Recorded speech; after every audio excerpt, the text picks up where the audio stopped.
It's just 3 minutes. Check this out though. No, I've never seen it. Dating down. Seeing a trend of women dating down, which means, a man who So it looks like women are getting victimized again. Women are having to date down because there are no good men left. Let's talk about why. So usually men make more than women, which is not fair. Let's not talk about why. We'll just assume it's oppression. So to not oppression, we need the government to make laws so that women can make an equal amount of money, which is fair. And once women are making an equal amount of money, now men who make less than them are fucking losers. Women are getting educated and they have standards. So they're not going to date down. She needs a man who makes more money than her, which is not fair. Government help. So basically, women need to be making the same amount of money as men or even more because it's 2023. That's the year that it is. This is the year, and so the government has to make this happen because it's August 23rd. The logic is flawless. So all women should be equal to or better than men, and all women should be able to find a man who makes more money than she does. Where have all the good men gone? I just don't get it. I just don't understand it. I got educated, and that's something that men care about a whole lot. So now me and all the other educated women are looking for men, and they're all busy. What's going on here? I want a man who makes six figures because that's more than me, and that's not fair. So I should be making six figures. And when I get my six figures, I want a man who's making seven figures. Why can't I find any? And when I do find a man who makes seven figures, that's oppressive. Government help. I'm so sick of all this dating down. Why don't you just do better? Hey, you can't do better. Government, why can't I raise my standards and make a lot of money and then find a guy who makes more money who doesn't have a lot of women? I just don't get it. It's the mystery of our time. Guys, it's really simple. You got So then you get the That gist is of it. freaking awesome. He's blowing That up. is so funny, dude. He's blowing up, but because he simplifies it and then makes it so funny, Oh, and yet that's the thing. And oh again, my like God. everything that I've been saying too, it's like big government, all of this fucking toxic social media like, girls, they're just like they're so set up to lose in the United States. Yeah. They No, they really are. they're so set up to lose and they don't get it. And when they do get it, like they don't, the thing, and it's just like the being a whore, the slut thing, the promiscuity thing, they really don't understand how much of a scarlet letter it is to them. They have no fucking idea. No, And they it's really it's don't. not like to shame them or whatever, which you should have some fucking shame because you're being a whore. But it's like, mate, you don't understand. You are shortcutting your ability to be happy and content for the rest of your life. You know, Right. Oh yeah. Well, here's an interesting question, not to derail it too, but so I don't forget about it. So you've been Mhm, to England because I didn't really spend much time in the UK at all. So what would mhm. you say is different about UK women that you noticed, if anything? Because I know you're just there to do a couple shows, but I what you mean, notice different, if anything? from what I noticed, I don't, I didn't have a hard time. Like I got it in when I was in England. Um, and and it was funny because I was a foreign guy there. Because they're like, Right. you have such a funny accent. I was like, excuse me. I was like, you're the one with the accent. Um, I met a really hot, like, I'm not even into black girls, but this girl was fucking gorgeous and charming. And the only reason we didn't do anything is because we ran out of time. I met her towards the tail end of my trip, and then I met another girl and I spent some time with her. Um, so in my opinion, from what you know, England in itself sucks because it was just Mm. overpriced and crowded. Um, and they don't have air conditioning for some reason in their country, which That's is weird. is just insane. But yeah, I mean, I didn't have too much of a bad time there, but the girls there were a lot more classy. There were a lot more. There was a little bit of British class Charm and or class, yeah. charm, dignity, Yep, self-respect.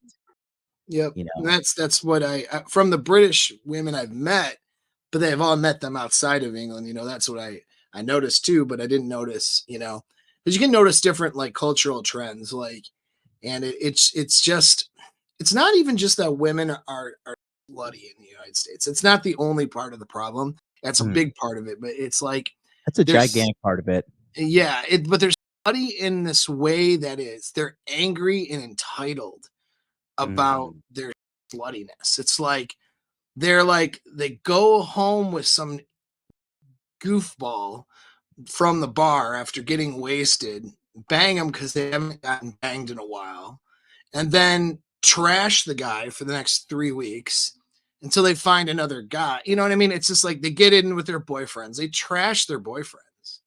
They have such bad, like, this is by and large, such bad attitudes.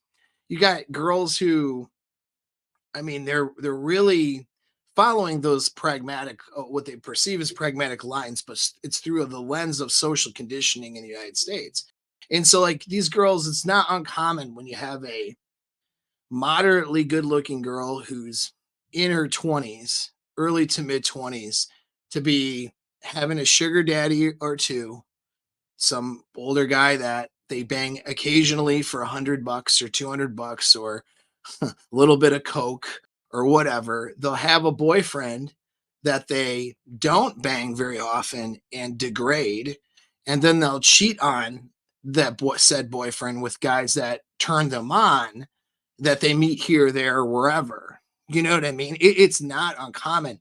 It is in fact so common that as I've been dating women in their 20s for the past decade, okay, more than that now. All mhm. right. So my age has changed, but I've noticed that trend getting worse. Every girl I've been with has had they've had friends of theirs and people in their social circles who that's what they do. It's actually what's happening in a lot of places in the United States that nobody's talking about, but you don't know it unless you're on the ground and actually dealing with women who are in their 20s. Mhm. And even then you don't know it because they're not transparent and telling all the guys. It's kind of like when you're the guy the girl cheats with, you have a perspective that 80% of guys have no idea what that's like.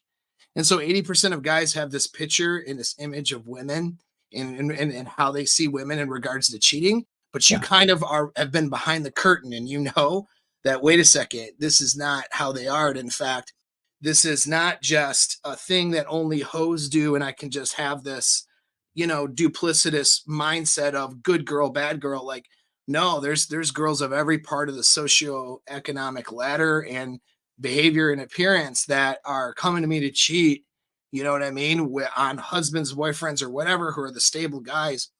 You start to recognize, like, well, wait a second, this is actually a trend. What the Yeah. feminist trend has created is, I'm gonna not polygyny, but um, polyandry, basically a Mhm. female centered style harems that are covert, where Yeah. a girl has the boyfriend that she might marry someday that she spends the holidays on, and then she has a guy she's pilfering money from and using her vagina for that, maybe, or in the guy she cheats over here, and then those interchange. Maybe after Christmas, she gets bored with that boyfriend and dumps him because of whatever reasons, and it'll be his fault, right?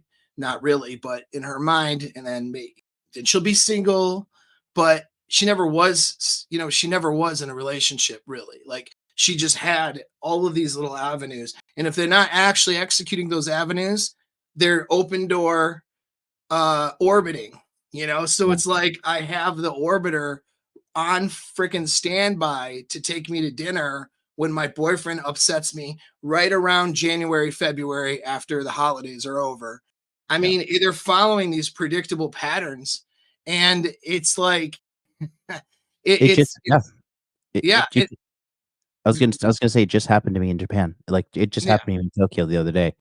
A buddy of mine, he invited me out on this, like, dinner cruise or whatever, and, like, he's a Japanese guy, and I'm, like, the only foreigner on this fucking dinner cruise, right? And it's just Mhm. like, my Japanese isn't that good, and, I go there. So I meet some chick, and she's just, like, all over me and, like, too much to a sense. And I'm like, "All right, whatever," like, she's had a nice body, she runs, like, a little Pilates studio, and so we're going back and forth, right? And I think she's used to people just, like, um, you know, marching to the sound of her drum, and at one point, there was a little friction between us because she was like, "Come here and do this." I was like, "Nah, sorry, I don't wanna do it like that, like, you come here, we'll do this, and then that'll be better." She's not used to a guy, like, telling her no, quite frankly. So we're going back and forth for about 2 weeks, right? And then finally, she's like, "Oh, well, can't meet you at this time because I gotta go and be with my husband." And I was just like, the whole time I had no idea. She never at one point mentioned her husband, never mentioned that she's married. On her little Pilates thought Instagram, she doesn't have a picture of him anywhere. And I was completely oblivious to it. I wasn't even thinking to look for it because in my mind, I'm like, "Bitch, what are you doing on a dinner cruise? Go home and cook your husband a fucking steak, what are you doing, ho?" And honestly, all it does is add to, like, the justification that most guys have. They're like, "No, I don't want my girl going fucking girls' night out and drinking Right. alcohol and shit when I'm not there." You know what I mean? And dude, it completely caught me off guard. And I'm point 2 now, like, I was talking to my friend, he's a big time womanizer over here in Tokyo, and, he's 39, and he's been with, like, 600 chicks, but he told me, he's like, "I'm too far gone." He's like, he's like, "I can't." He's like, "I don't think I can be in a relationship." Yeah, he's like, "I think I'm just too far gone." He's, like, talking like a fucking traumatized, like, war vet. And I'm just like but when you do, like, I'm not trying to toot my own horn, but, I have been with, triple digit amount of chicks. I've seen enough Yeah. to I've seen too You've been in the much. trenches. You've seen too Yeah, much. That's the I've seen problem too with it. much. I have seen Mhm. too much, and honestly, and it's funny, this whole math guy talks about, he's like, "The more I raise my body count," he drew a graph, like, the less I trust women, and Yes, it that's right. it it fucks with you too. That's a problem, like, high value men have, like, who get a bunch of sex, is like, you you start to, like, think all girls are whores, and you start being distrustful of all women because Yep. you're flooding your neural system. You're flooding your system Yeah, with. with that's the model that you are experiencing and seeing all the time. Yeah, because the reality is that though this is happening and it is happening at a scale, Mhm, not all women are like that in a sense. Yes, all women are capable of that, but they're not all women are actually doing that.